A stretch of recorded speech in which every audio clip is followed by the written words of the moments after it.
hello. Ito. Nagawan ko na naman si Lolo ng dip. Egg potato dip. Yung cracker, lalagay sa crackers naman siya. Sa ibabaw ng crackers. Hope na magugustuhan na naman niya.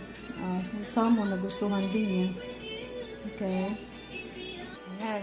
Ready na yung lunch ni Lolo. Ayan. Crackers niya. Maalat-alat kasi yung crackers kaya medyo gusto niya. Tapos medyo matamis-tamis naman yung pagka timpla ko sa egg. Parang egg salad na egg potato salad. Lagay ko sa crackers. Okay. Pag magugustuhan na naman niya, parang hirap nang mag-sip kay Lolo. Alright.